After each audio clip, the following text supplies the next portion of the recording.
Eu acho que nós já estamos ao vivo. Já estamos ao Boa vivo. noite. Já estamos.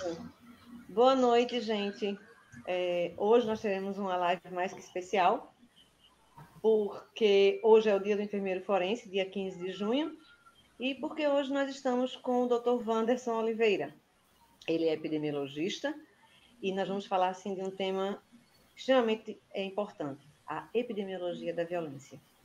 Então, doutora Ana Paula e doutor Antônio Carlos Gelamos vão fazer as considerações e com vocês, nosso ilustríssimo convidado, doutor Wanderson Oliveira. Doutora Ana Paula. Bem, boa noite a todos. Eu queria dizer da imensa satisfação da gente estar discutindo esse tema hoje,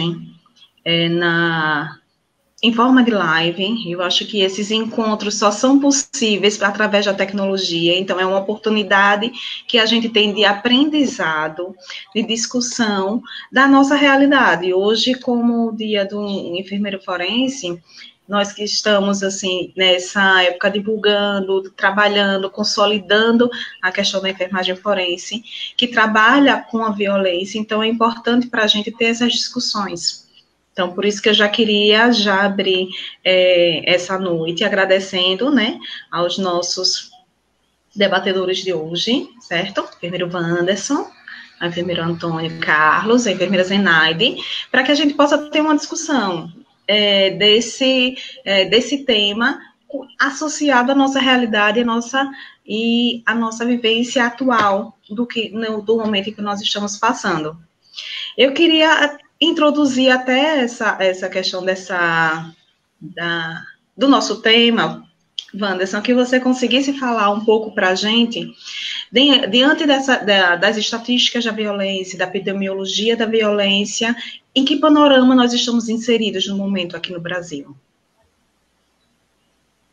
Bom, em primeiro lugar, eu quero agradecer e parabenizar pela iniciativa, a Zenaide, e parabenizar todos os enfermeiros forenses do Brasil que hoje estão comemorando seu dia. Nós estamos no ano de Florence Nightingale, onde nós tivemos aí uma referência importantíssima. Obviamente, não foi com ela que a enfermagem começa, mas ela dá um caráter mais técnico, muito mais organizacional à nossa profissão. Então, nesses 200 anos, a enfermagem nasce num ambiente de violência, né? Numa guerra, na Guerra da Crimeia, onde ela teve um papel fundamental para a organização do cuidado, né? E foi a partir do seu trabalho que a Inglaterra conseguiu, obviamente, diminuir as perdas, né, de soldados, de vidas, pelo menos dentro do seu ambiente. Bom, a violência é um fenômeno complexo, né, pessoal? Vocês entendem muito mais do que eu sobre isso, mas a violência ela é multifatorial, ela deixa marcas profundas. A pessoa em situação de violência se sente envergonhada, fragilizada, em algumas situações até mesmo culpada pela própria violência que sofreu.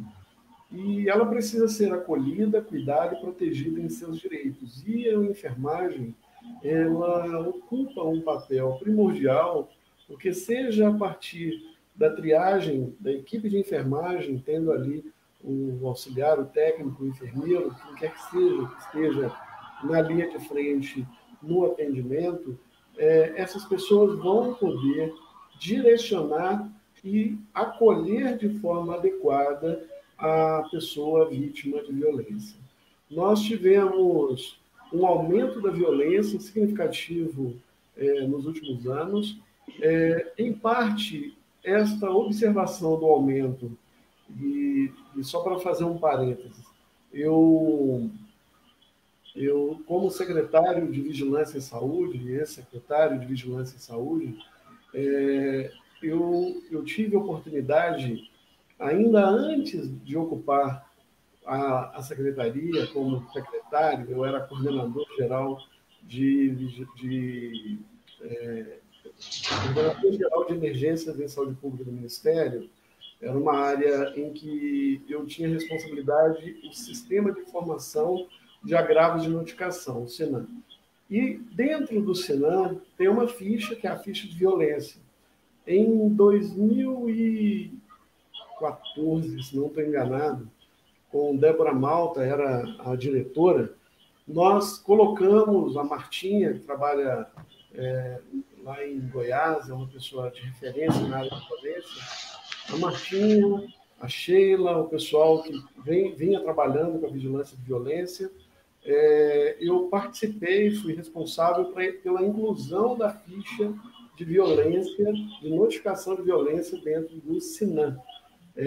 Ela era uma ficha apenas voltada para notificação sentinela, né? Nós tínhamos apenas a notificação sentinela e foi na gestão com Débora, comigo, que nós conseguimos expandir e colocar a vigilância como notificação universal, incluindo aí as escolas. Então, nós temos hoje um dos sistemas mais robustos de notificação de violências do mundo. A vigilância de violência no Brasil, ela é importante. No começo, para vocês terem ideia, havia muita resistência. Inclusive, eu tinha muitas dúvidas em relação da inclusão da vigilância de violências dentro do SINAM. Eu achava que tinha que ter um sistema próprio e tal. No final, fui convencido e entendi, fui estudar, obviamente, e entender um pouco mais sobre o contexto. E logo quando nós colocamos a ficha de violência dentro do SINAM, do Sistema de Informação de Agravos de Notificação, o que eu pude observar é o seguinte: a vigilância de violência é o melhor parâmetro de monitoramento da qualidade de vigilância de um município. Aí alguns podem perguntar por que isso. Eu já ia lhe fazer essa pergunta. Desculpa. Violência é um evento que acontece em todos os municípios do Brasil, do menor ao maior. Já doença transmissível, doença de notificação compulsória, não. Então, eu tenho observado, a qualidade do dado tem melhorado, ainda não é muito bom. No último inquérito do VIVA, né, da Vigilância de Violências e Acidentes, encontramos ali em torno de 72% de notificação. Ainda é baixo, mas é muito melhor do que outros sistemas. Então, eu creio que o Brasil está numa boa posição em relação à vigilância de violências, porém, não está bem. Ele está bom em relação ao que nós éramos e o que nós tínhamos, mas ainda não está refletindo com realidade o impacto, a magnitude da violência no território nacional. Eu acho que a gente tem justamente e nós que estamos, né, nessa área, é que a gente percebe que muitas vezes a não notificação, a ausência da notificação, por isso que isso afeta muito a questão de você realmente preencher aquela ficha, estar notificando, se você está assumindo a questão da violência. Então, assim, a gente se depara todo dia no nosso ambiente de trabalho que às vezes as pessoas preferem não notificar, entendeu? E isso nos traz, provavelmente, uma subnotificação. Mas eu acho que esse incentivo já é essencial para que a gente possa conhecer um pouco da nossa realidade. Temos que pensar também que a vigilância de violências é um episódio novo, né? Nós começamos em 2001, então tem muito pouco tempo ainda de maturidade do sistema para que todas as unidades, e violência tem um caráter muito peculiar. Eu acho que vocês que lidam com esse tema cotidianamente podem contribuir muito assim, com capacitações e com um debate na estruturação da capacitação dos profissionais de saúde, porque muitas vezes eles ficam em dúvida se devem notificar, se devem comunicar para a polícia, se manda para a polícia, se não manda. E está tendo uma discussão agora, que começou no ano passado, que nós iniciamos uma discussão que a ministra Damares levantou, colocando uma legislação que fosse a notificação a partir da unidade, a notificação à polícia a partir da identificação do caso, né? Eu acho que isso carece ainda um bom debate. isso ainda está, né, sendo analisado, está sendo discutido. Nós ainda não colocamos esse tema ainda como uma prática, porque ainda não foi aprovada essa nova lei que estabelece.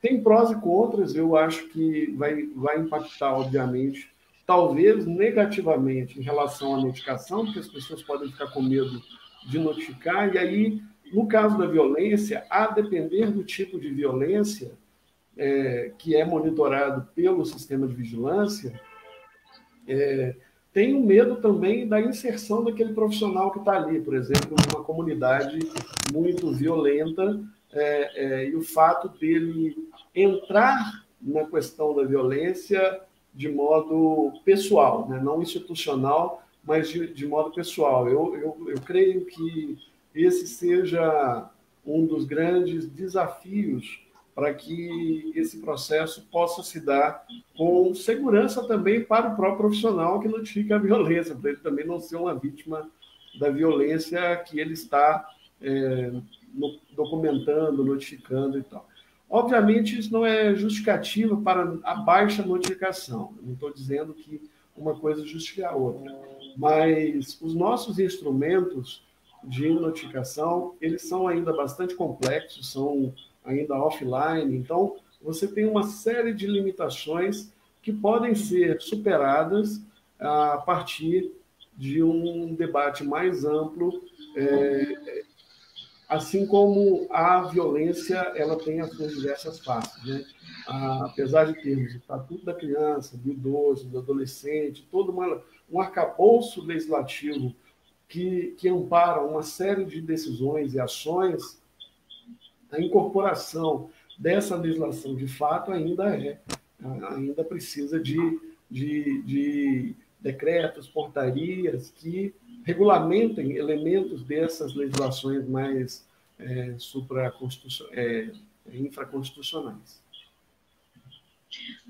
Eu também acho isso. Zenaida, eu queria que você falasse um pouco sobre a questão justamente da atuação do enfermeiro forense nesses diversos aspectos, entendeu? Nas suas diversas atuações, até mesmo para a gente, se tiver um público que não conheça, que a gente possa esclarecer, até mesmo para o Wanderson, para conhecer um pouco desse nosso trabalho. Então, eu não vou falar especificamente sobre nenhuma vertente. Idoso, criança, mulher. Não. A enfermagem forense, quando ela diz que lida diretamente com vítimas de violência, ela atua em todos os âmbitos. Ela atua no cuidado, que é inerente à enfermagem, mas ela também faz coleta, recolhe e preservação de vestígios nessas vítimas de violência. Então, por exemplo, você trabalha no pré-hospitalar e aí você vai lá e faz a preservação dos vestígios na vítima, que o objetivo da enfermagem forense é a vítima, é o foco. E a gente pode coletar e, desse modo, trazer para a enfermagem forense a possibilidade de, ao fazer essa coleta, essa preservação desses vestígios, ao ser encaminhado para o hospital, por exemplo, ter a participação do melhor guardar, no caso, e pegar essa cadeia de custódia depois e enviar para o laboratório forense ou para o que quer que seja, né? Tem que ter uma integração, na verdade. E é importante frisar que, como o Wanderson disse, ainda está um pouquinho longe, porque nem todo mundo faz a notificação compulsória, nem todo mundo tem esse cuidado. Eu vou fugir um pouquinho aqui, mas eu vou dar só um exemplo. Quando outro dia, eu fui levar uma paciente que estava... eu trabalho no SAMU, e eu fui levar uma paciente que estava vítima de violência. Quando eu cheguei no hospital, eu disse para o médico, para o cirurgião, doutor, o senhor, o meu colega, que é do hospital que eu trabalho, o senhor vai fazer a notificação compulsória? Ele fez, fazer o quê, minha filha? Você está doida? Eu só faço notificação compulsória para patologias como hanseníase e tuberculose. Eu disse, eita, né? Então, assim, tá bom? Não tá, mas está no caminho, né? Acho que o que a gente deve realmente é continuar nesse caminho e a crescer. Acho que ainda falta muita coisa para a gente fazer ainda. Eu acho que a enfermagem forense ela pode contribuir e ao se prontificar, ao ter essa expertise em fazer essa coleta, recolha e preservação de vestígios nas vítimas de violência, com certeza o caminho para a justiça será outro. né? Porque a enfermagem forense ela pode ajudar realmente a diminuir o sofrimento dessa vítima, a evitar uma revitimização dessa vítima. É nesse âmbito que a enfermagem forense atua. Inclusive, nós temos aqui um geneticista, é o Dr. Jairo, ele está aqui com a gente, ele veio especialmente para ver, porque ele é fã do Wanderson. Temos também um enfermeiro, Wanderson, que ele é papiloscopista e é coordenador do núcleo de DNA forense lá do Piauí. Então, assim, são todos aqui para a gente falar realmente dessa temática que eu acho que o Brasil está precisando modificar o seu olhar a epidemiologia da violência. Eu acho que Nossa Senhora, tem que ocorrer uma mudança, porque está muito latente a violência. Muito. Eu diria que até considerando as características da pandemia, né? As características podem mudar. Eu vi que a OMS chamou muita atenção, tem chamado muita atenção da violência doméstica relacionada, obviamente, a essa manutenção das pessoas no domicílio, ou seja, você acaba tendo nuances que, obviamente, vocês vão estudar e vão descrever isso melhor, mas as nuances vão se ajustando e adequando em cada realidade. Aqui em Sergipe, Wanderson, para você ter uma ideia, aumentou 78%. É muita coisa, sabe? Você ter um número assim, você subir de uma maneira impressionante. Aumentou 78% o número de vítimas de violência. Eu não estou aqui me referindo a mulheres ou crianças, não. Estou falando em vítimas de violência, que também não é somente violência física, pode ser sexual, patrimonial, entre outras, mas aumentou muito. Impressionante. Estou falando de Sergipe, né? Nos demais estados eu não tenho um número concreto, mas em Sergipe é muito complicado. Ana? Ana, pode. Oi. Não, na realidade eu queria saber, eu queria abrir as perguntas para o nosso chat também, se as pessoas que estão nos vendo, debatendo, que elas possam também apresentar a questão das perguntas. Deixa eu até desligar meu celular, que até o meu celular quer fazer pergunta, pense. A Juliana Oliveira disse que faltam muitas questões ainda para alinhar e todos falarem a mesma língua. É verdade. O que você acha disso, Vanessa? Eu concordo com a Juliana. Essas questões, elas implicam em mudanças institucionais em todas as esferas. Elas implicam nas atividades laborais, né? Nós temos violências relacionadas ao trabalho. Alguns tipos de violências, elas são muito sutis e, às vezes, passam despercebidas, até mesmo de quem sofreu aquela violência. Eu acho que a sociedade vem evoluindo ao longo do tempo. Obviamente, vai precisar de um tempo ainda para ter um pouco de equilíbrio. Como eu disse, os estatutos que foram criados, as legislações, você tem várias legislações que tratam da violência, às vezes não necessariamente de modo direto, né? Você tem o Estatuto da Criança e do Adolescente e do Idoso, é um exemplo. Mas você tem a Lei Geral de Proteção de Dados Pessoais. Ela não foi especificamente para a violência, mas ela busca impedir um tipo de violência, que é a exposição dessas pessoas, ou de qualquer pessoa, com a sua intimidade, a sua privacidade sendo invadida, principalmente nesse momento em que as redes sociais e essas relações estão cada vez mais efervescentes, né? Todo mundo está vivendo o agora com muito mais intensidade.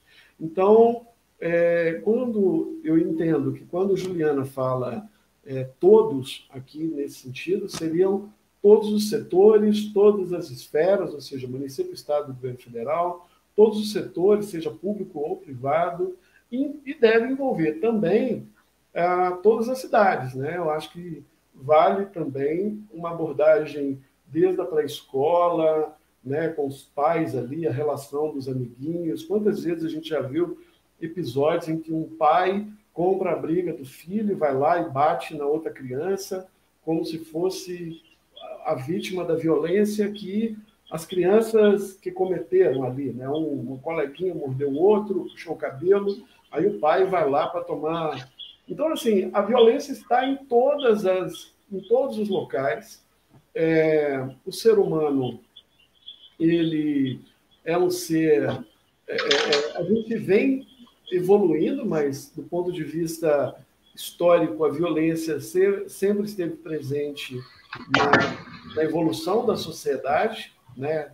Na Bíblia está lá, conquista, morte, guerra e tudo mais. Então, a questão é como nós podemos evoluir para um ambiente, seja domiciliar, seja laboral, seja um ambiente social, com o mínimo de violência possível, ou seja, reduzi-la a zero. A meta é baixar a zero, né? Nós temos sociedades que baixaram muito as taxas de violência, porém, acabam aumentando outras violências, como a violência autoprovocada, como, por exemplo, o suicídio, depender de cada localidade. Então, a violência está presente em todos os setores e nós precisamos entendê-la para que a gente possa combatê-la. Não tem outra maneira.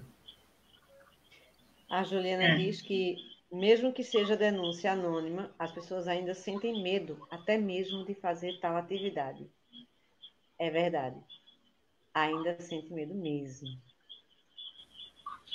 Eu acho que o medo... Eu vou fazer uma pergunta, porque eu eu também quero participar aí da pergunta. Oxe, fica à vontade. Vamos fazer isso bate-papo, eu adorei. Quando vocês discutem a parte da notificação no âmbito da enfermagem forense, como vocês imaginam, vocês que lidam com isso, como vocês imaginam que a gente possa enfrentar essa questão do medo de realizar a notificação? Que instrumentos nós podemos adotar para que esse medo seja reduzido? Ou como nós podemos abordar para isso? É uma dúvida que eu sempre tive, assim, da melhor maneira de se enfrentar o problema, mas eu não tenho uma solução formada, uma opinião formada sobre isso. Queria ouvi-los. A confiança. A partir do momento que doutor Wanderson foi violentado, foi agredido, e ele chega até mim, e eu passo para ele que ele, a qualquer momento, é o seu consentimento livre e esclarecido, a qualquer momento ele pode parar, ele pode dizer, eu não quero mais, e eu vou parar, eu vou respeitá-lo, não é? Também tem que, se eu disser para ele que ele é que está no comando, então ele vai confiar em mim. E a partir do momento que ele confia em mim, então sim, eu posso, conversando com ele, talvez mostrar para ele que este é o melhor caminho, a denúncia. Óbvio que é muito fácil também eu chegar a dizer, olha, tu vai denunciar e ponto. Não é assim. Tem que ter toda uma equipe por trás. E eu tenho que mostrar que existe essa equipe por trás. Eu não posso me limitar apenas a ser o enfermeiro que vai notificar ou a ser o enfermeiro que vai dizer para ela ir denunciar na delegacia. Eu tenho que mostrar para ela que eu tenho capacidade de, posteriormente, fazer algo por ela que vai além do estar cuidando dela naquele momento. Eu acho que a confiança e o respeito, eu acho que são, assim, sabe, o ponto-chave da enfermagem forense. Eu acho que se a gente conseguir isso... Zenaide, queria complementar. Não. Queria complementar as palavras do Zenaide. Eu acho que a confiança, aquilo que nós já falamos em algumas lives anteriores, é quando o enfermeiro, ele faz uma junção com o paciente, né, em uma relação terapêutica. Então, onde o enfermeiro ele torna-se um terapeuta, e aí sim, através da confiança, né, porque o medo é uma neurose. O medo, ele vem de neuroses na nossa cabeça. Para nós enfrentarmos essa neurose, eu preciso ter confiança naquela pessoa que nós estamos buscando. Então, o enfermeiro, naquele momento, ele torna-se, então, um terapeuta. Então, a partir daquele momento, ele começa a falar a desabafar, e aí sim a confiança ela vem com a capacidade da escuta ativa, da capacidade de enfrentamento, né, da própria pessoa, e resgatar, né, a dignidade humana dessa pessoa, a autoestima, e conseguir lidar com esses sentimentos neuróticos, claro, porque essa pessoa, né, ela está passando por violências multifatoriais, como o Wanderson já colocou, e o papel primordial, então, que eu só complementei é isso, onde o enfermeiro ele tem que ser um elo de terapeuta junto com o paciente. Então, dentro da psiquiatria, nós utilizamos o enfermeiro como um terapeuta para que tenha esse diálogo mais tranquilo e confiável. Eu só acrescentaria também, Wanderson,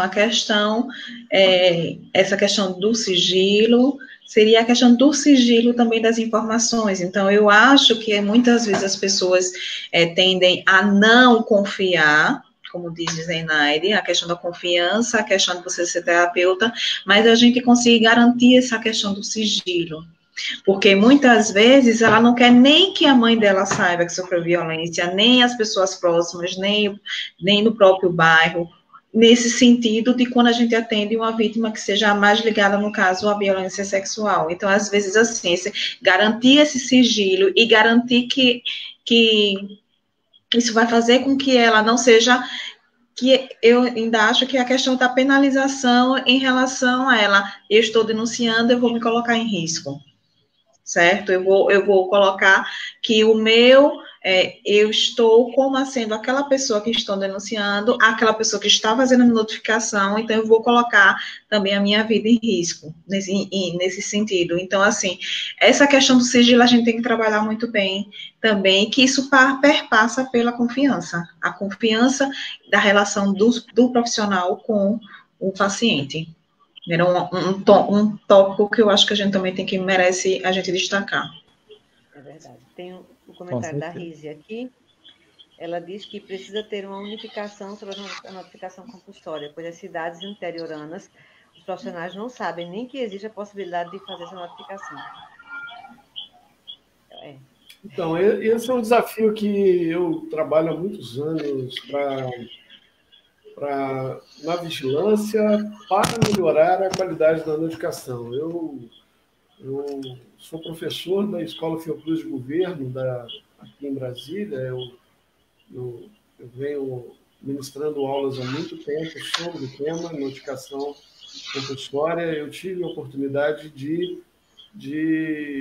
desenvolver muitas portarias ao longo do tempo que eu fiquei no Ministério. E esse debate ele sempre foi exacerbado, levantado, discutido em muitos lugares.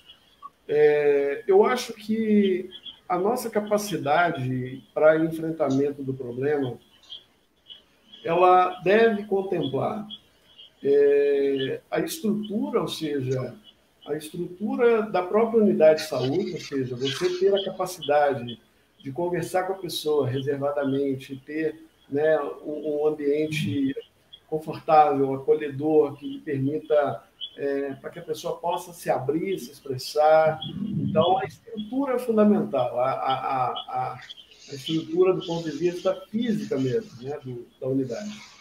Segundo, dentro da unidade, o profissional tem que se sentir também amparado pela estrutura de equipamentos, né, sistemas de informações que possam facilitar o compartilhamento. Por exemplo, se eu tenho que mandar uma ficha de notificação para a unidade de referência policial, por exemplo, ou alguma unidade, que isso ocorra de forma eletrônica, transparente para as pessoas, para que as pessoas possam, o profissional possa se preservar do ponto de vista, apesar de termos ali a orientação nas próprias instruções de notificação de violência, que a ficha pode ser enviada, inclusive sem destacar quem foi o profissional que fez a notificação, para preservá-lo. muitos profissionais não sabem disso, né? E acabam ficando com medo de colocar o seu nome ali, a esposa que foi vítima da violência, levar para casa, o marido pegar e depois o marido vir tomar satisfação com o profissional, achando que ele está induzindo. Eu acho que a gente tem que reconhecer que isso acontece em muitos lugares, infelizmente. Né? Nós não podemos colocar nas costas dos profissionais a decisão sozinha de fazer a notificação. A notificação é um ato institucional em que o profissional ele é apenas um instrumento do processo.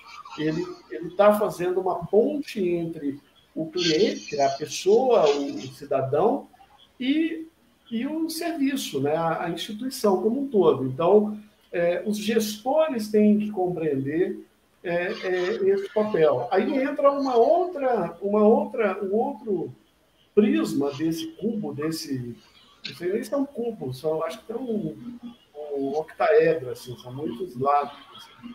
Então, nós temos um outro aspecto que são os processos, né? Os processos que são muitas vezes burocráticos, que tem que ir muito papel para lá, para cá, e tudo está ainda muito analógico, muito no papel. Além disso, temos também os resultados.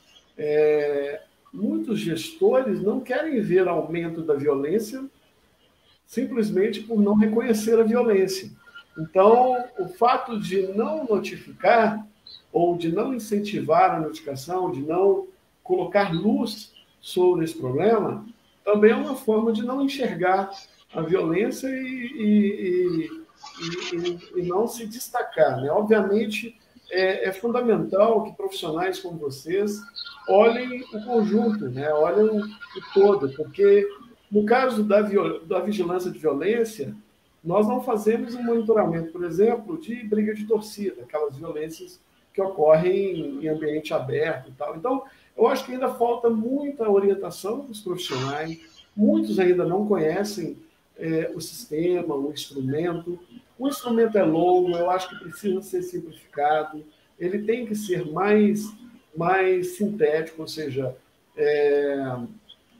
a forma de se fazer um relacionamento entre uma questão que é saúde com outra questão que é segurança pública, elas devem estar de uma forma mais harmônica, eu diria assim. Então, tem muitas ideias novas, as mudanças do Ministério da Saúde, no Sistema Único de Saúde. Eu falo sempre que o Sistema Único de Saúde ele é como se fosse um grande transatlântico, um grande navio. Para fazer uma curva, ele tem que ir lá na frente para virar. Ele não consegue virar com um barquinho menor que faz uma curva mais fechada. Então, a gente precisa entender porque essa curva longa que eu estou me referindo, ela diz respeito ao debate.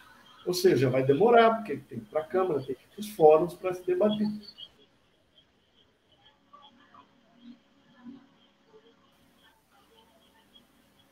Ok? Ana?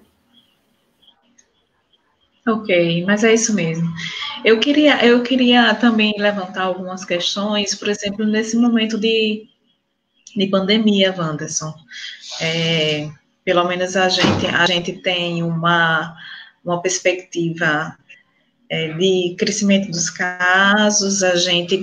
Nós fomos um dos estados que assim demorou a subir a curva. Agora que a gente está realmente evidenciando essa questão do aumento do número de casos, do aumento do número de leitos, da necessidade de leitos de UTI, e essa questão do tensionamento, que era essa pergunta que eu queria ver com você, por exemplo, esse tensionamento da gente entre manter as pessoas em casa, o que isso pode ocasionar ou não em relação à violência doméstica nesse sentido.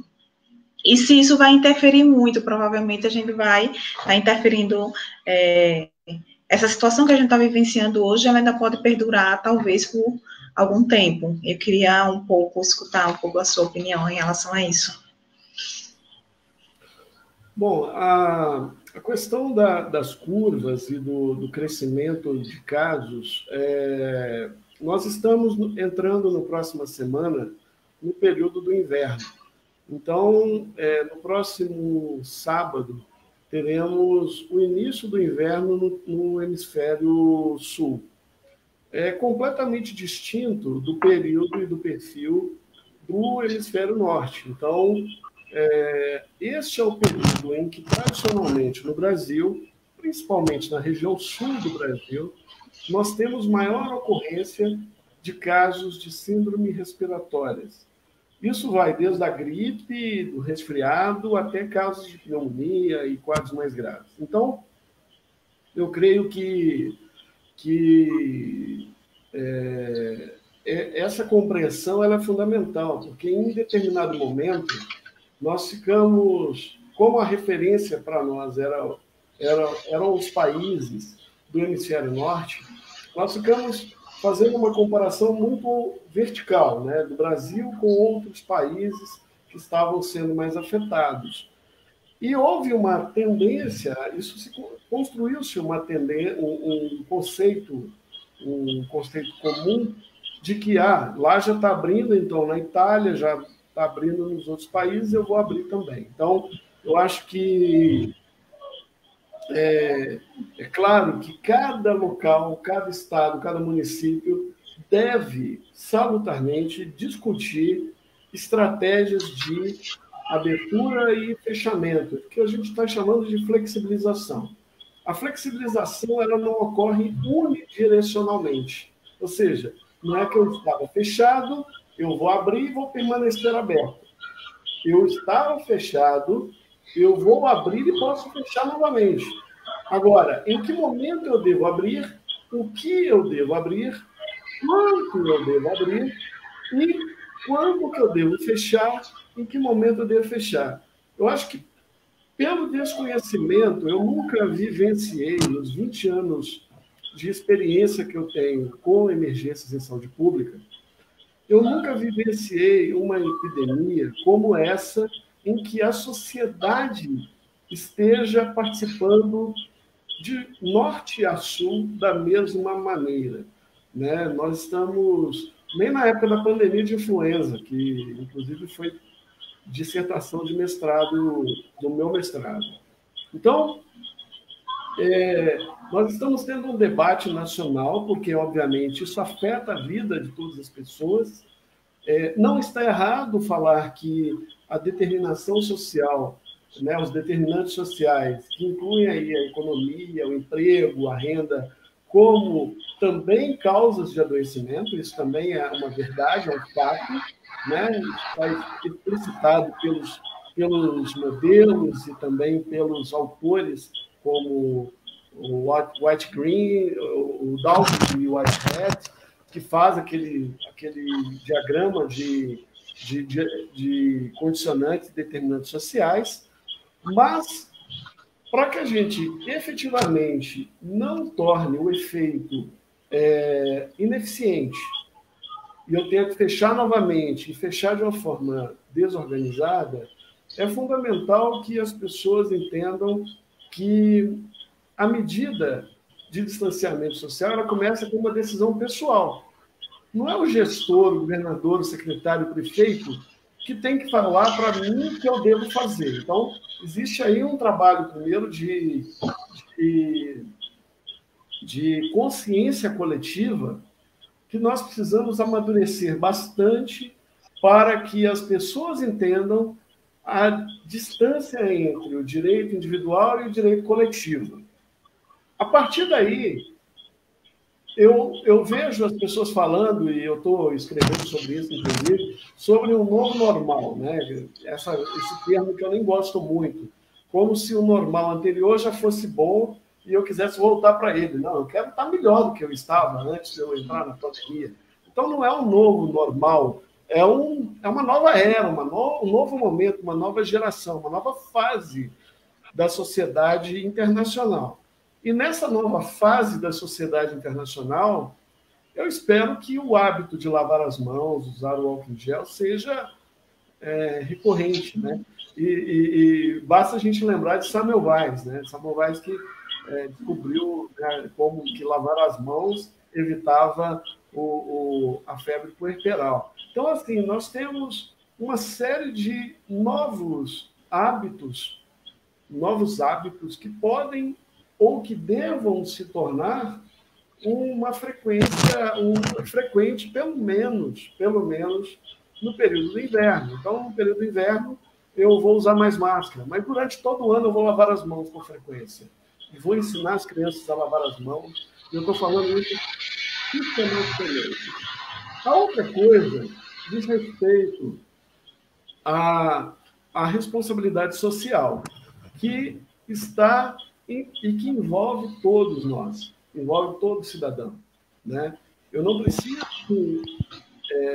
receber uma autoridade, que às vezes eu nem reconheço a autoridade como autoridade, do ponto de vista, exceto pela posição, como espelho, como referência e tal. Então, essas autoridades podem ser políticas, podem ser culturais, podem ser quem quer que seja, e essas pessoas virem para me dizer e falar assim, olha, você tem que fazer isso, você tem que fazer aquilo. Então, eu tenho que ter opinião, eu tenho que ter eu tenho que ter voz. E para eu ter voz, eu preciso ter conhecimento. E é papel dos órgãos governamentais de darem acesso e acessibilidade a esse conhecimento. Às vezes a gente tem acesso ao conhecimento, mas não temos acessibilidade a esse conhecimento.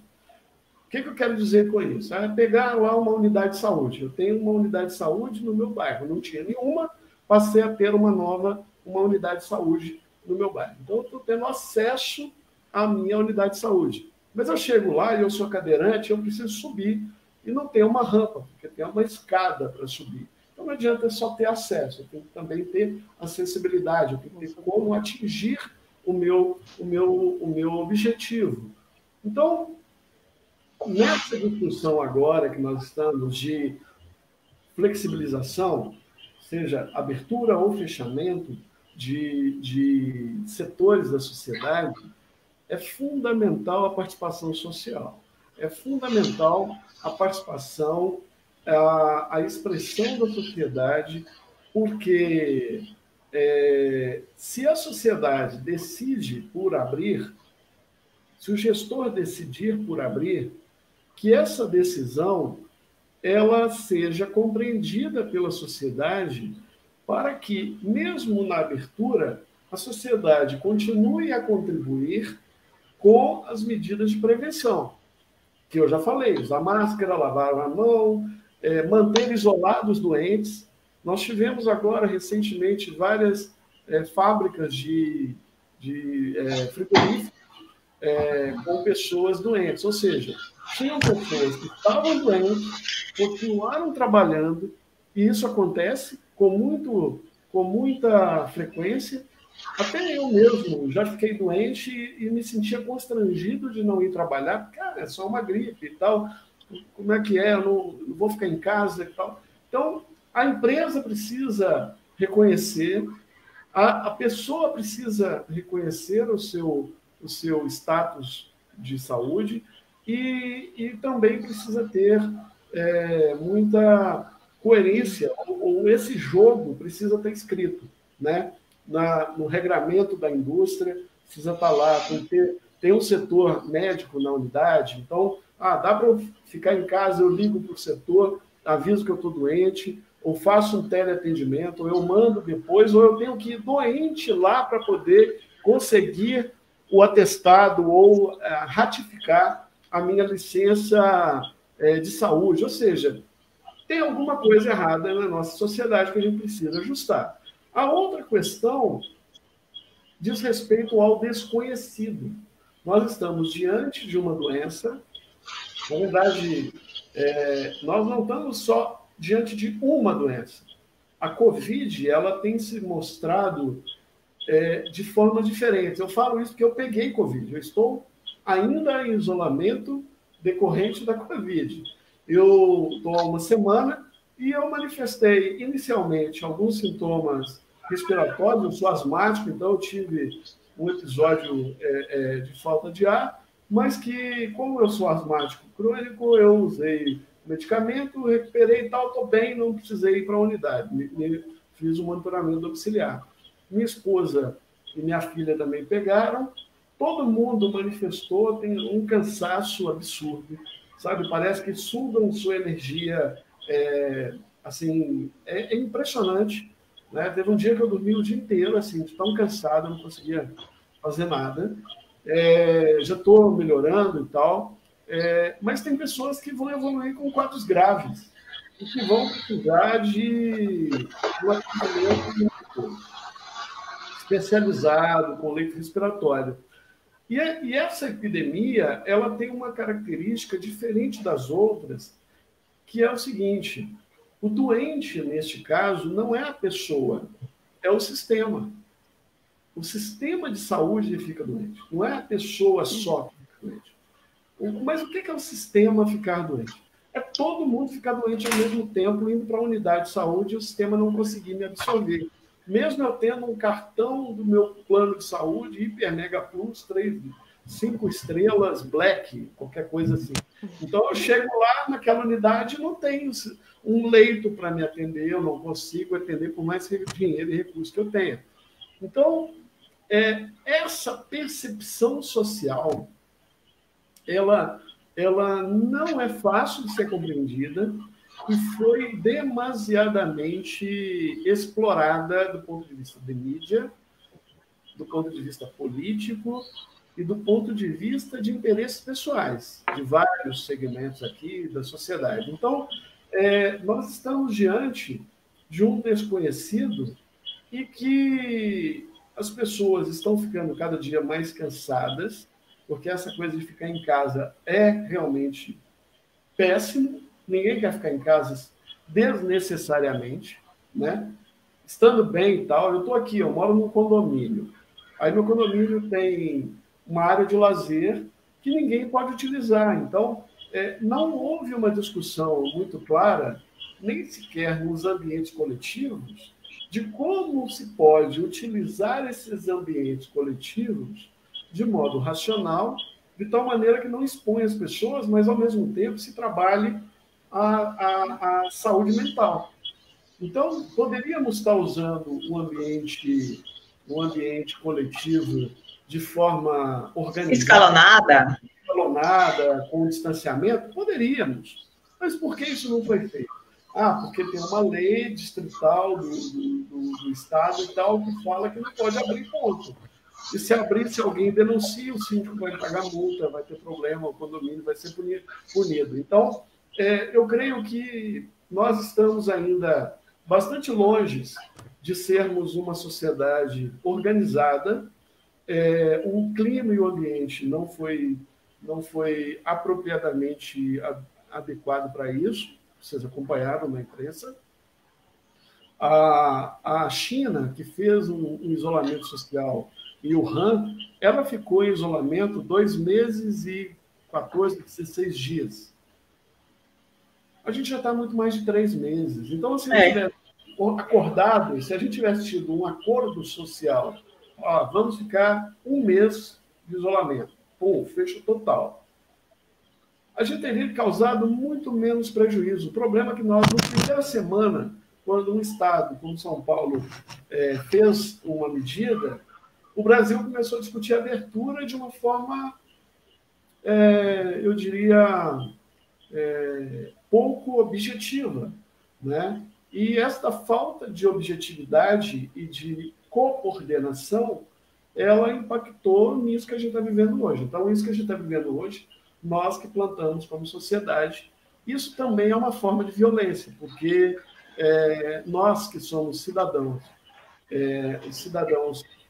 que estão sob júdice ou sob essa decisão de autoridades, nós acabamos sendo violentados na nossa autonomia, na nossa liberdade de ir e vir, que é um direito constitucional. Porém, entra naquele aspecto que eu falei, direito individual com direito coletivo. Então, obviamente, isso vai ser objeto de muitos estudos sociais, de saúde, antropológicos. O mundo não vai ser igual depois dessa pandemia. Então, a minha opinião é que o distanciamento social ele veio para ficar até que tenhamos uma medida de prevenção que realmente seja eficaz, que seja eficiente, né, custo-efetiva, e também que seja acessível a todos. A gente fala de vacinas, a gente fala de medicamento, mas essas medidas ainda estão muito longe de estarem disponíveis para o cidadão comum. Então, eu não creio que a gente consiga, num curto espaço de tempo, ter alguma outra alternativa, pelo menos não será para esta sazonalidade. Eu estou falando agora de um período até setembro, ou seja, nenhuma dessas medidas, medicamento, vacina, vai estar pronto antes de setembro. Também acho. Então, se não vai estar até setembro, e a gente está agora no período de inverno, então a discussão sobre medidas de distanciamento social deveriam ser as mais profundas possíveis. Enquanto o doutor Wanderson falava brilhantemente, chegaram aqui várias perguntas e vários comentários. Eu vou falar aqui o da doutora Irene, que diz: hoje temos registrado 200 óbitos de profissionais de enfermagem. Fonte Observatório do COFEM. Na sua opinião, a falta de EPIs ou a restrição a estes, a implantação e manutenção de protocolos equivocados que facilitam a contaminação, não é uma forma de violência institucional? Uma boa pergunta da Irene. Eu posso entender que sim, que em parte sim. Agora, para que a gente possa enfrentar o problema de fato, de novo vem a necessidade da implantação de uma vigilância epidemiológica de fato nas instituições. Conhecer o perfil desses casos vai me permitir distinguir as características que levaram essas pessoas efetivamente à exposição de risco. Era somente a falta do equipamento, eram características pessoais, era excesso de trabalho, ou seja, nós precisamos conhecer, de fato, o perfil da nossa classe, né? de quem se expôs e tudo mais. Segundo ponto,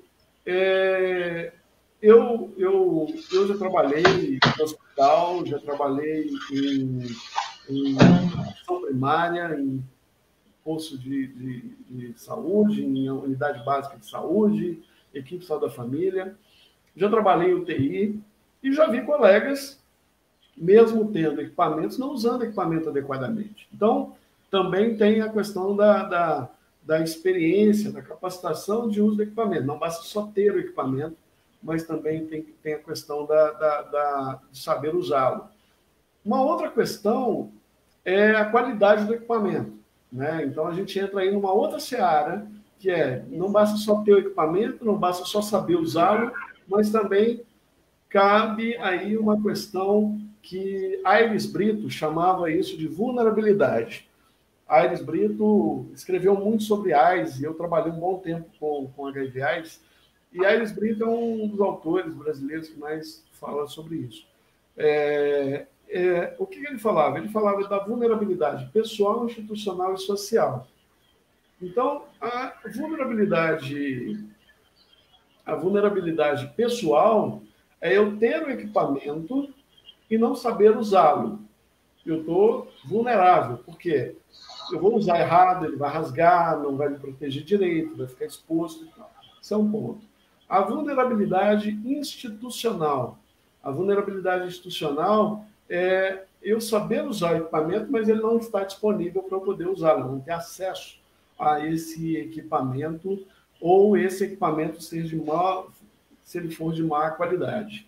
Então, não basta só colocar a responsabilidade no profissional. E a outra questão diz a vulnerabilidade social. No caso do equipamento de proteção individual, ministro Mandetta, e a gente sempre fala, nós falamos isso, o Brasil ele dependeu 100%, praticamente 100%, da aquisição desse insumo da China. Então, nós estamos falando que nós entregamos para outro país a produção de um item básico e que é estratégico. Não tem nenhum equipamento, nem o respirador, nem o teste é tão estratégico quanto o equipamento de proteção individual. Por quê? Porque sem o equipamento de proteção individual eu não consigo nem fazer atendimento, nem colher o teste. E aí eu não consigo nem fazer exame, nem colher o exame, nem processar o exame e nem atender a pessoa sem equipamento de proteção individual. Então, o equipamento de proteção individual, no âmbito da emergência, ele é aquele parafuso que segura a asa do avião no corpo do avião. Perfeito. Perfeito. Mais alguma pergunta, Zenaide? Tenho algumas aqui. Eu só vou te... Doutor Wanderson, eu vou só te dar um exemplo. O EPI que estava sendo usado por nós, né, pela instituição que eu trabalho, não era adequado. E eu não tenho medo nenhum de dizer porque não era realmente. E nós fizemos uma campanha, a AB Forense fez uma campanha e nós arrecadamos com algumas empresas, Tyvek, entre outros, que era o adequado para este momento de pandemia. E não se usava o Tyvek. E assim, eu disse, olha, é para se usar e tal. Bom, resumindo a história, está num patamar tão elevado que o senhor falou aí, que nós hoje, eu passei sábado passado 6 horas dentro de uma viatura com paciente de Covid esperando que tivesse uma vaga. E não tem. Além de ter EPI que não é adequado, além de ter outras coisas, nós também temos um problema grave. É não ter o EPI adequado e ainda passar muito tempo com um paciente dentro de uma viatura do SAMU, que é onde eu trabalho, porque o sistema está colapsado e não tem mais local para colocar ele. É complicado. Muito complicado. Nós temos outro problema em plena pandemia é a má gestão de muitos hospitais públicos, o que influencia diretamente na vida dos profissionais enfermeiros. Em minha região, temos, em plena pandemia, um hospital que há 3 meses não paga o salário dos funcionários. Eita. Má gestão também eu acho que é um problema grave de violência, né? Não é? Violência no lato sensu, né? Eu diria. Uma coisa que a gente estava comentando, a enfermagem forense ela tem hoje 8 competências técnicas e hoje que nós podemos falar, temos 2 específicas, desastre em massa, e que nós estamos vivenciando um desastre em massa, não é? E a investigação pós-morte. Na investigação pós-morte, nós fazemos ninguém aqui entra na seara da medicina legal, não é isso, mas nós fazemos todo um cuidado com o corpo. E estamos percebendo que também não está sendo feito esse cuidado com o corpo pós-morte Covid.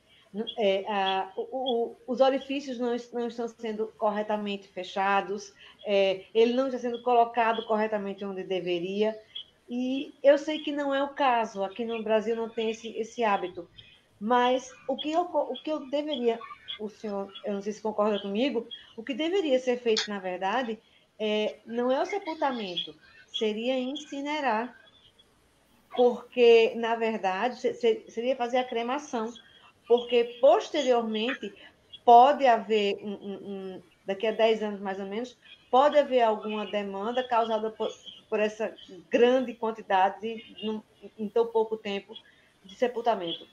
Isso é possível? O senhor acha que sim?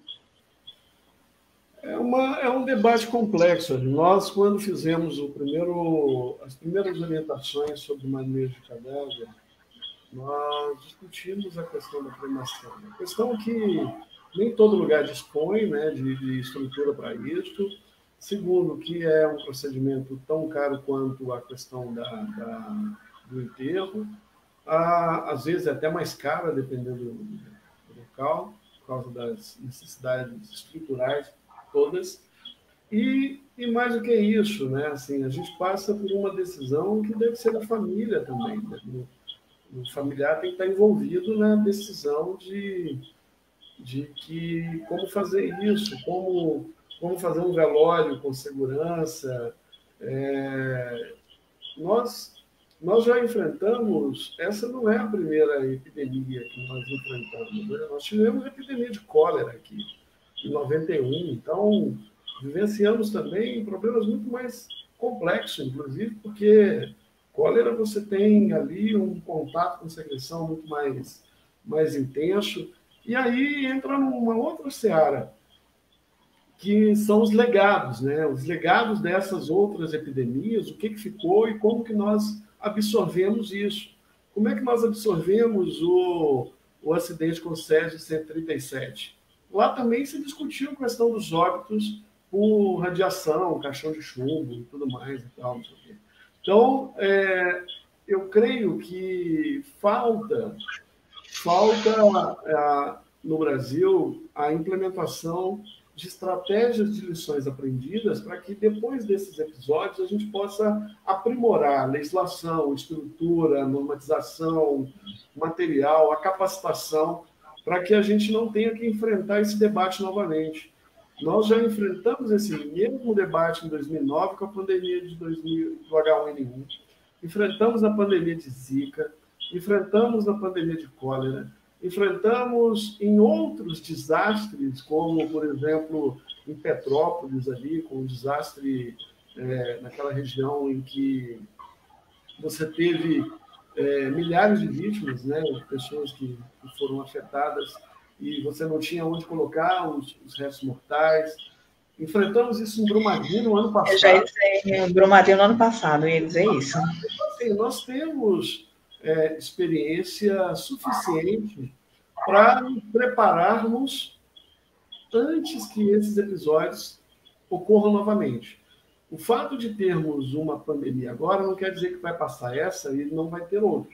Nós já estamos no período intermediário de uma nova pandemia de influenza. Então, a cada 10 a 20 anos, você tem uma pandemia de influenza. Nós tivemos uma em 2009. Então, nós estamos já há um bom tempo sem uma pandemia de influenza, que é um outro vírus, não é? Mas é transmitido igual ao coronavírus. E tem outras epidemias que nós tivemos, né? Nesse final de ano passado, tivemos arenavírus em São Paulo, ali na região metropolitana de novo.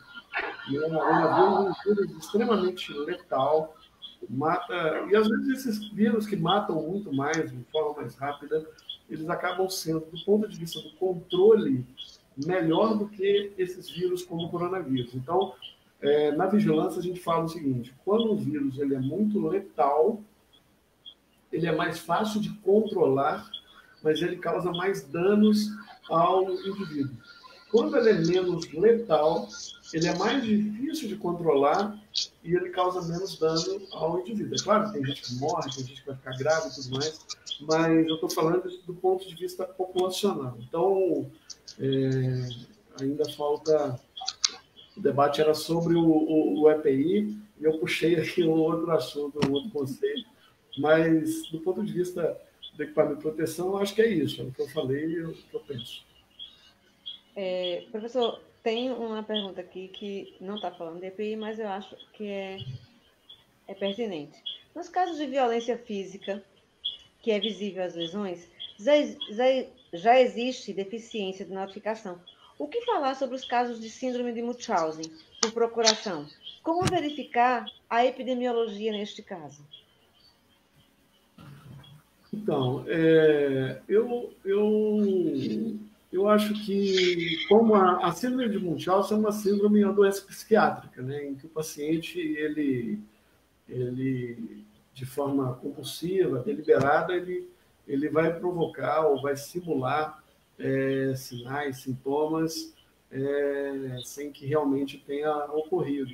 Então, eu acho que essa parte da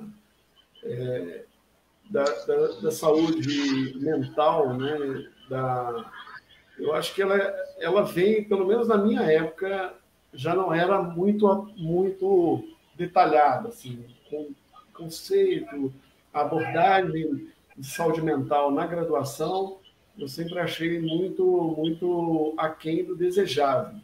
Eu falo isso porque eu trabalhei no hospital psiquiátrico, no hospital psiquiátrico André Luiz, ainda logo quando todo enfermeiro, quando forma, trabalha em 10 lugares ao mesmo tempo. Não sei se aconteceu isso com vocês, mas eu tive que passar por isso para pagar as contas. Então, eu trabalhava em vários lugares. E eu trabalhei durante um ano no Hospital Psiquiátrico André Luiz. E naquele local, apesar de psiquiatria, saúde mental não ser o meu forte, não ser a área que eu gosto de trabalhar, eu trabalhei ali, tentei fazer o melhor que pude, mas era muito pesado, assim, é um clima muito tenso, eu dava plantão noturno, era uma coisa bastante complicada, e era um período ainda que se fazia, não sei se ainda se faz lá, eletroconvulsoterapia. Então, eu tinha contato e vivenciei esse período da saúde mental de uma forma muito complexa. Então, eu não sei, eu devolvo para vocês que dominam o assunto. O que vocês acham? Antônio Carlos, acho que é com ele agora aquele enfermeiro psiquiátrico forense. Então, como já foi falado, né, as notificações elas já são, por natureza de violência, elas já são complicadas de ser realizadas, né? Na psiquiatria, na saúde mental, mais ainda, porque, como o Wanderson acabou de falou, ainda é uma área esquecida, ainda é uma área que as pessoas têm ainda aquele estigma, né? Por mais que hoje essa área já melhorou muito, né? Atuo no hospital psiquiátrico com novas abordagens psiquiátricas, né? Atuo no hospital geral. Ambos eu sou responsável técnico, né? Das duas instituições, mas dentro da psiquiatria em si, as notificações são muito complexas ainda, mesmo diante da Lei 10.216, né? Das violações dos direitos do portador de doença mental e outros agravos desses pacientes. Então, ainda muito complexo as notificações,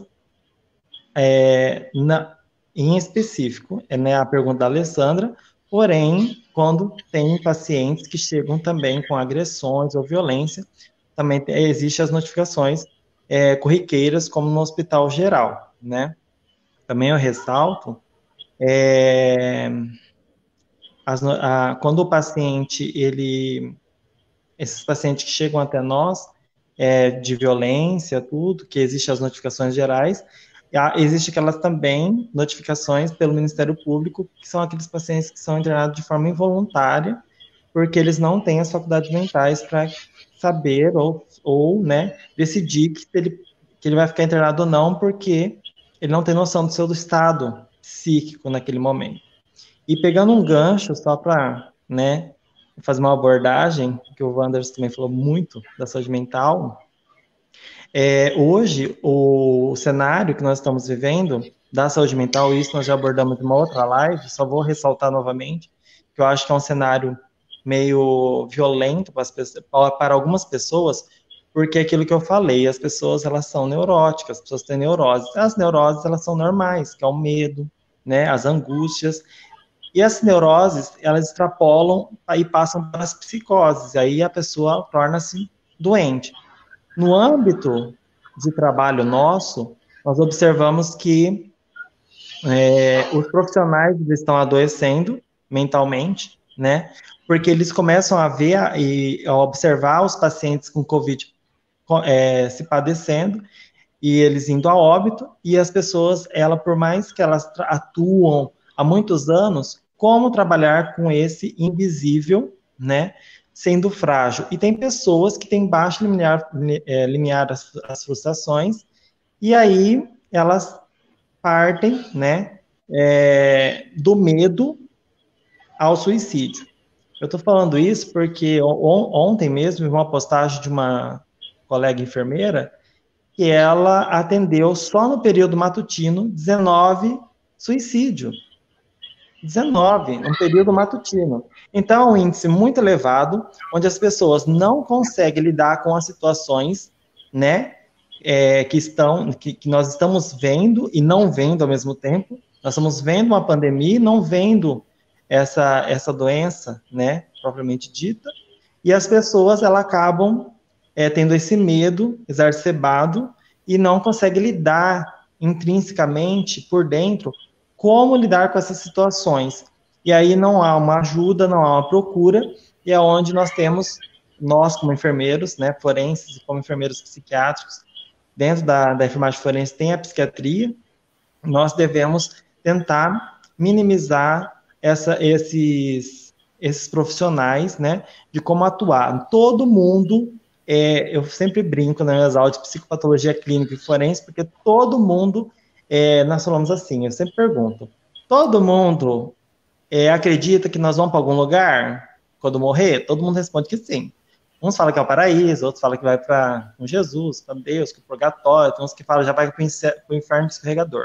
Mas tudo bem, acredita em alguma coisa. Isso é o importante, né? Mas quando nós deparamos com o luto, com a morte em si, de um ente querido, de alguém, nós somos muito frágeis a isso. Por mais que acreditamos fielmente em uma espiritualidade ou uma crença, nós ainda somos frágeis no luto. E aí nós observamos que quando há um luto, principalmente na situação de Covid, né, nós observamos que nós somos humanos, óbvio, nós acabamos também vendo aquela pessoa morrendo e os familiares, e aí nós somatizamos um pouco também desse sofrimento, e aí é onde nós perdemos um pouco a nossa saúde mental. Quando eu falo saúde mental, né, ninguém tem saúde mental no mundo onde todo mundo é nessa correria.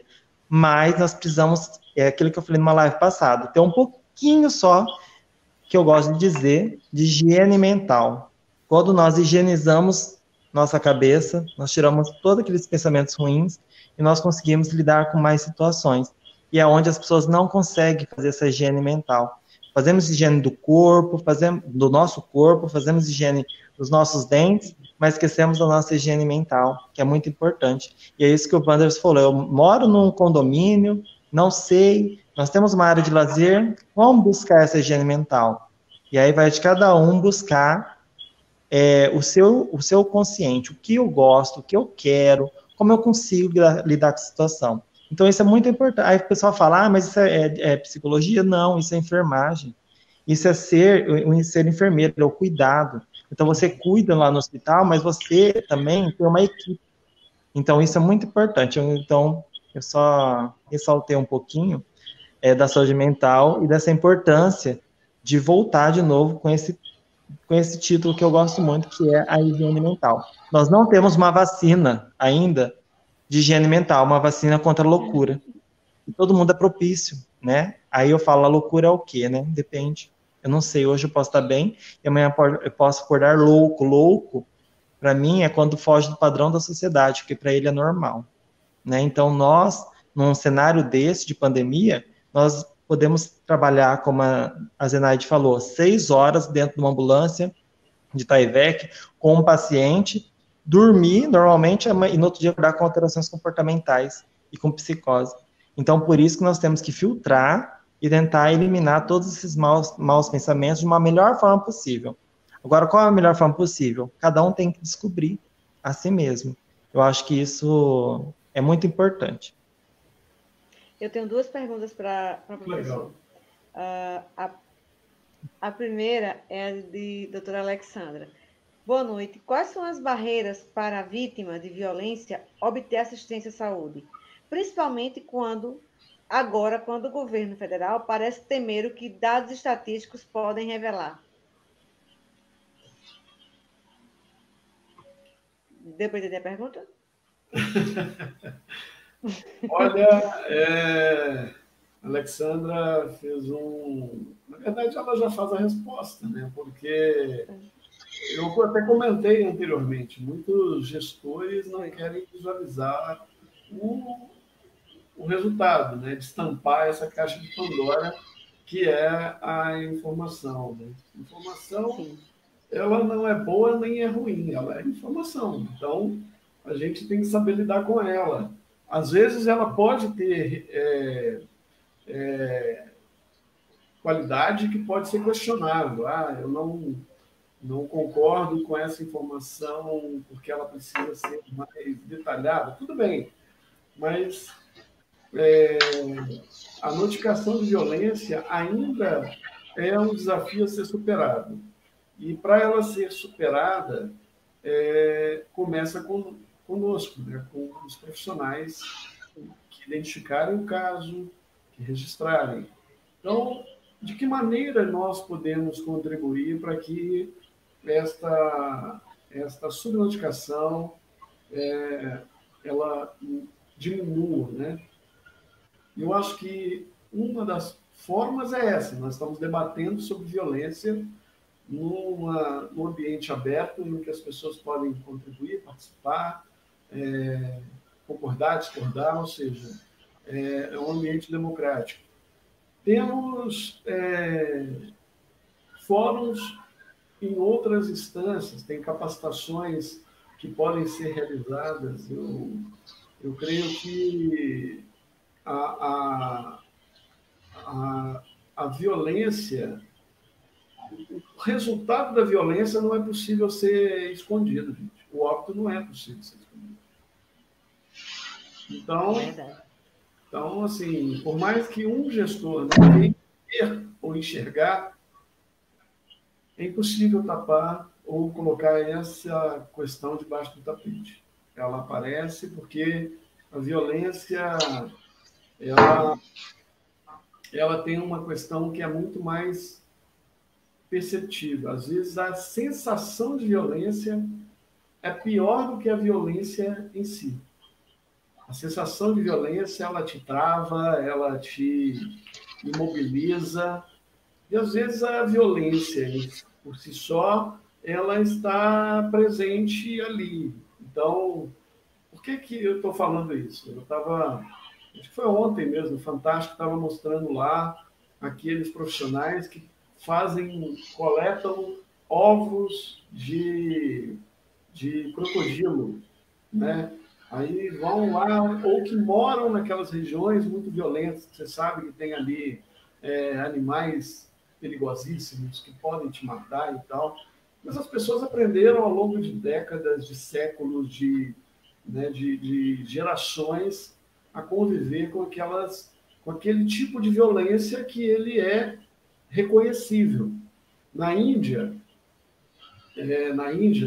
as comunidades que vivem nas regiões onde tem tigres, o tigre nunca ataca a pessoa de frente. Ela não ataca se você tiver...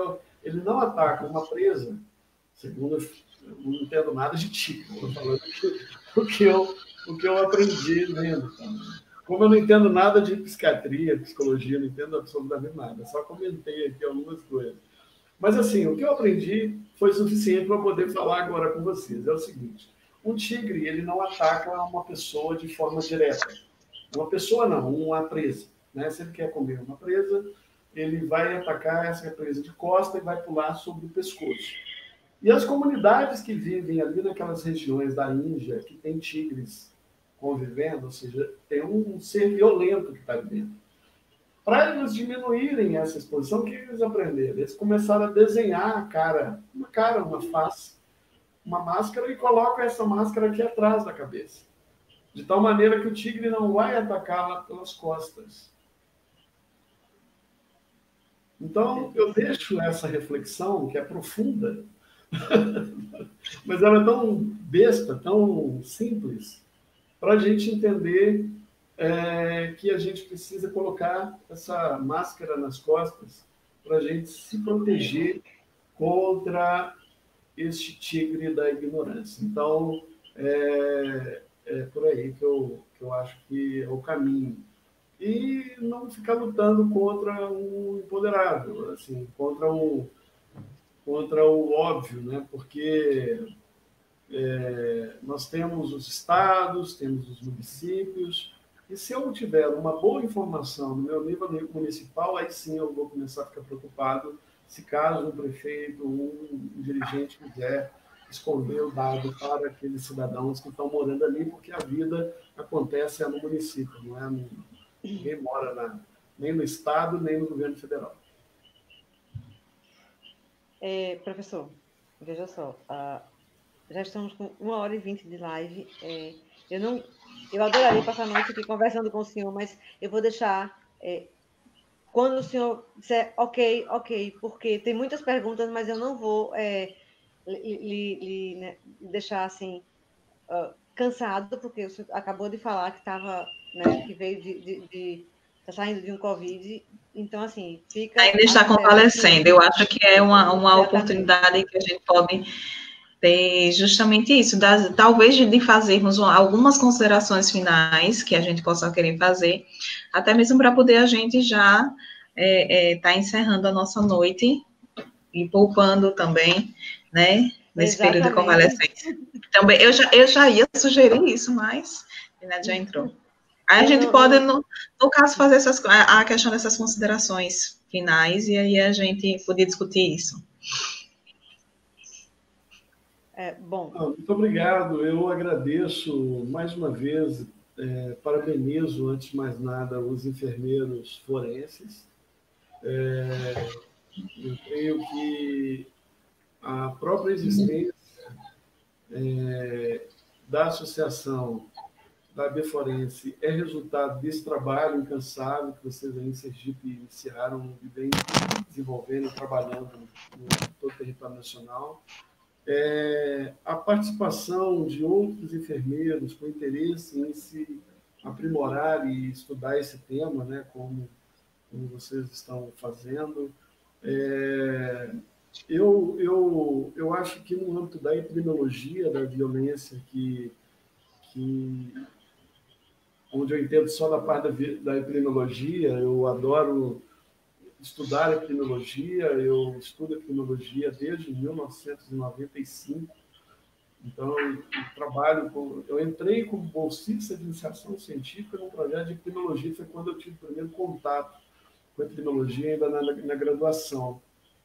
E eu sempre gostei muito de epidemiologia, porque, assim como a enfermagem, a epidemiologia é multissetorial, multidimensional, multiprofissional, ela é multitudo, multitarefa. Então, o epidemiologista é um especialista em nada. Assim, nós acabamos aprendendo a lidar com vários conhecimentos, absorvê-los e traduzi-los de uma forma aplicável. Para vocês terem ideia, a epidemiologia, a maior parte dos estudos epidemiológicos eles se originaram nas ciências sociais, não foram nas ciências biológicas.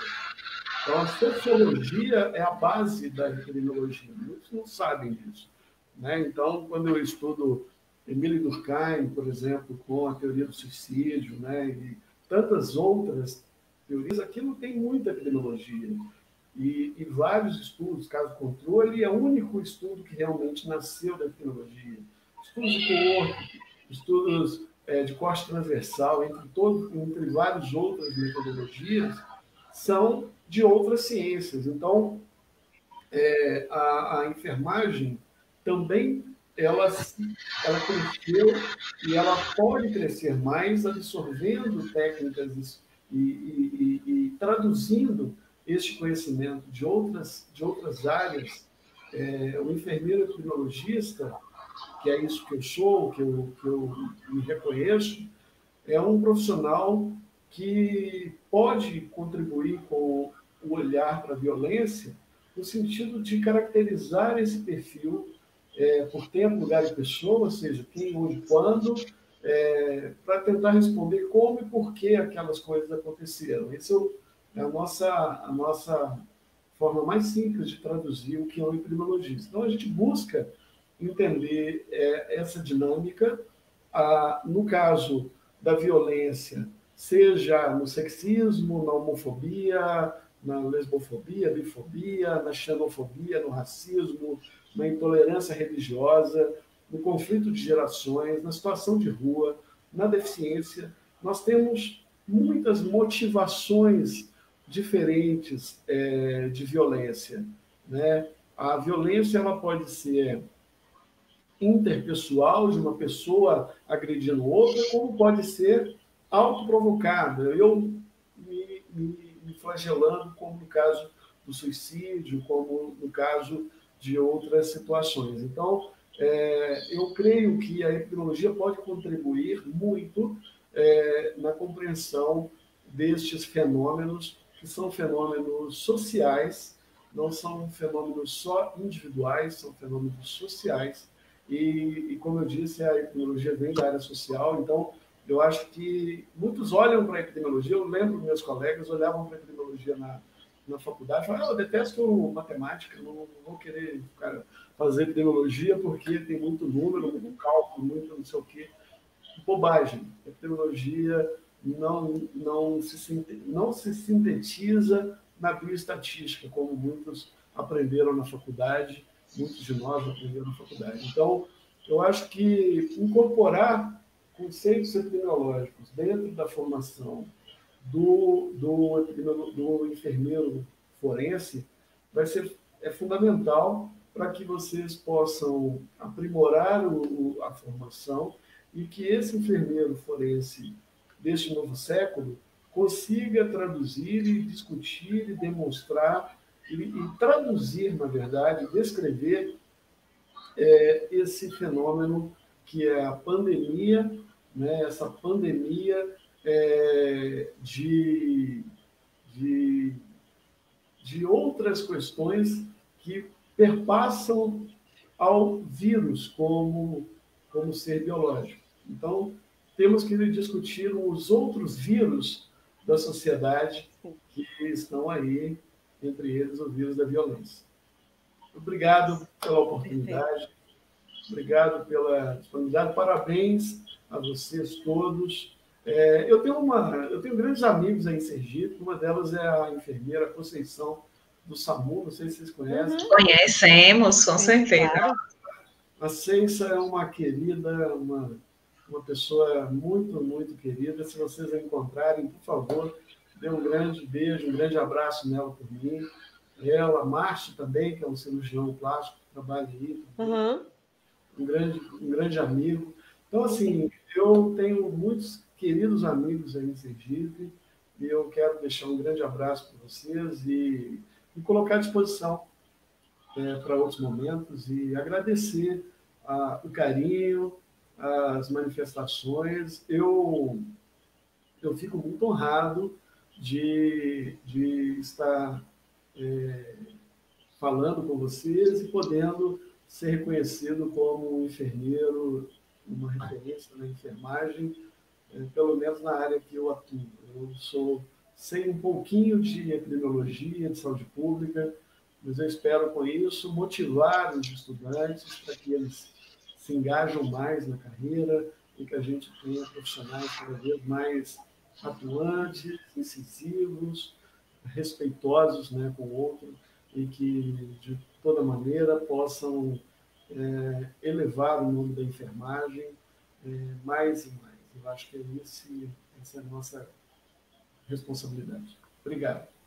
Professor, eu só vou fazer umas considerações e a Ana Paula vai terminar, porque nós gostaríamos de informar a todos que, primeiro, foi pedido aqui epidemiologia parte 2. Então, isso aí é com o professor. Se ele tiver um tempinho no próximo mês, a gente faz epidemiologia parte 2. Tá bom, professor? Se organiza para isso. Vamos se organizar. Gostaríamos de informar a todos que hoje, oficialmente, a Associação Brasileira de Enfermagem Forense está lançando a primeira revista de enfermagem forense, não apenas do Brasil, mas de toda a América Latina, porque nos Estados Unidos tem. Então, entre Europa e Américas, essa é a segunda, e na América Latina é a primeira, de enfermagem forense. Doutora Ana Paula Lemos é a editora-chefe, não é? Doutor Antônio Carlos de Lamos e eu participamos também da revista. E queria dizer que hoje realmente é um dia muito especial, é o Dia do enfermeiro forense, porque é o aniversário de uma vítima de violência, não é? Que sofreu violência por muitos anos. E eu tenho certeza que foi extremamente esclarecedora. Pelos comentários aqui, eu não mostrei todos, mas todos assim estão, nossa, maravilhados. Estão muitos mesmo pedindo lá a epidemiologia parte 2. Eu espero poder contar com o professor, com o doutor Wanderson, uma outra oportunidade. Vamos nos organizar, porque foi belíssimo. Eu confesso ao senhor que eu só estou deixando assim com o coração partido do senhor ir, porque o senhor está né, ficando bom, melhor agora, mas assim, muitíssimo obrigada. Nós só temos a agradecer o carinho com que o senhor nos recebeu, não é? E deixamos assim a AB Forense, a enfermagem forense aberta, já sugerindo, não é, que haja realmente uma interação entre Wanderson, epidemiologista, e AB Forense. Tá certo? Muito obrigada. Vamos terminar a live, a doutora Ana Paula vai falar, doutor Gelanos, mas quando terminarmos, o senhor ainda não saia, porque nós vamos falar nos bastidores. Tá bom? Combinado. Doutora Ana? Bem, na realidade, eu acho que isso é uma oportunidade que a gente tem. Eu, como professora lá atrás, eu acho que a gente, Wanderson, a gente sente orgulho dos nossos alunos quando esses nossos alunos, eles começam a percorrer caminhos que fazem com que eles vão descobrindo a ciência, vão superando os seus limites e vão aprendendo. Eu acho que isso é uma grata satisfação de nós, como professores, ver essa transformação que a gente vai fazendo nos nossos alunos, e como a Zenaide foi uma das minhas primeiras alunas uma das minhas primeiras turmas, certo? No nível superior, e que queria esse tema, e desde então ela vem lutando por isso. E como eu sou uma pessoa que eu acredito muito na ciência, eu vendo você falar do seu amor pela epidemiologia, do seu amor pela ciência, do seu amor pela saúde, e por tudo que ela pode transformar, ela pode estar a serviço da sociedade, é o que realmente a gente acredita. Então, eu acho que